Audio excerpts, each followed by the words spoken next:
Alright, what's going on, guys? So, right now, it's actually my last day in Cape Town. You guys see my bags and all kind of stuff here. But we had another YouTuber actually come to town, another African American too, so that's crazy. So I'm gonna introduce you guys to her real quick. Hello. Yeah, let them know your name, kind of like what your channel is, and what you talk about, I guess. Why they should follow you. Alrighty, so my name is Tatiana. It's Tatiana's Travel. I'm just the guy wants to bring stuff. Go ahead, man. Appreciate you. Okay, thank you. My name is Tatiana. So Eddie here has been seasoned as far as travel. You live in Egypt right now. Is this your first time to South Africa? First time, yeah. First time? Yeah, for sure. Okay, so it's also my first time to South Africa, but I've been here since 9/11, on 9/11, you guys. Yeah, for sure. And I knew coming here, we're allowed at least 90 days, whether it's for tourism and business.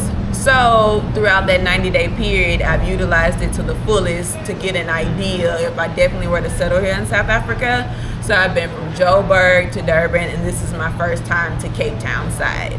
Got you. And so I guess out of all the cities you've been to thus far, which one has been your favorite? Rosebank toward Joburg area, 100%. I love that area, and I definitely could see myself settling down toward the Eastern Cape, toward Durban. Okay.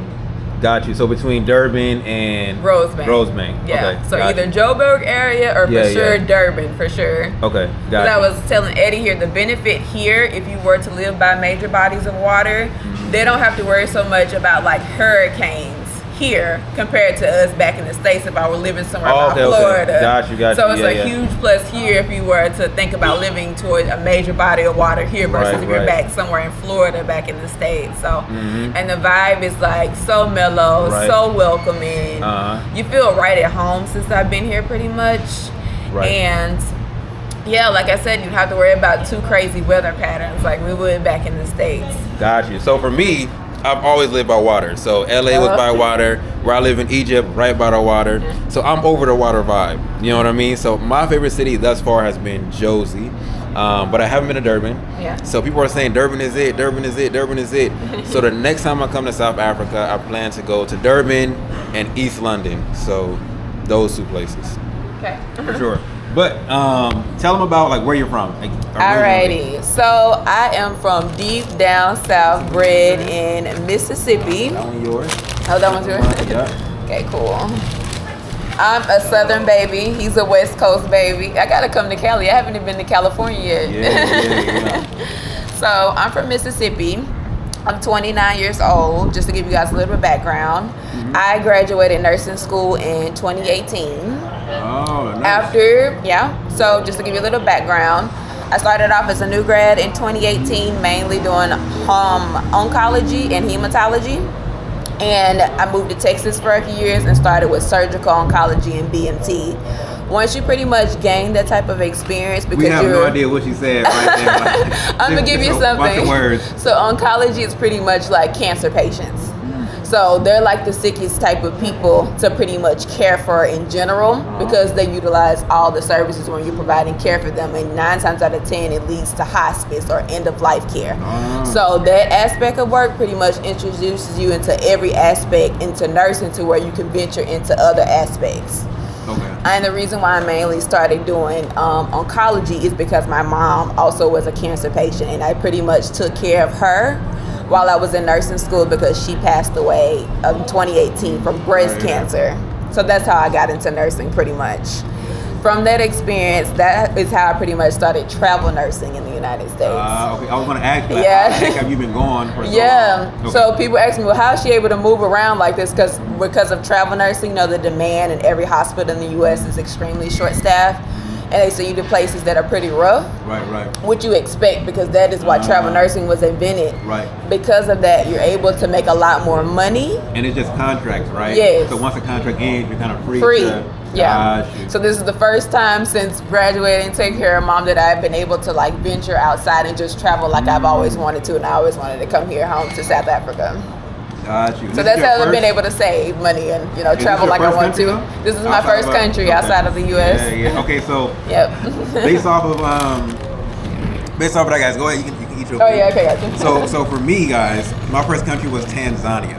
Okay, Tanzania was a good country, nice country, but I went there with the intention to move, and that was the first mistake. I do think, it is much better if you're gonna if you're gonna go to a country with the intent to move.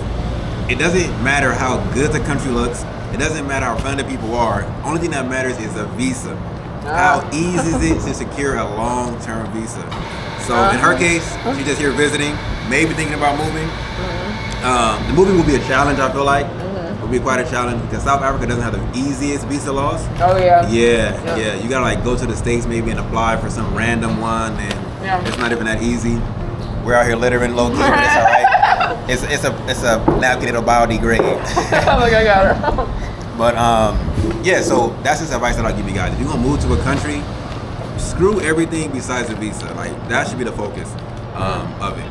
Yeah, for sure. But like here with South Africa, the way I would play it is I would come here for those like 90 days, leave out, go to another country for like a month, and then come back in. Right, but after 6 months, you gotta start having tax obligations here. You don't want to stay more than 6 months in South Africa unless you're really dedicated to being in this country. So yeah. But how has the exception or the expectations versus the reality been? Yes. We're painting a picture. Africa's this, Africa's that, or really anywhere outside of America is garbage. That's what we believe. Yeah. So how do you feel?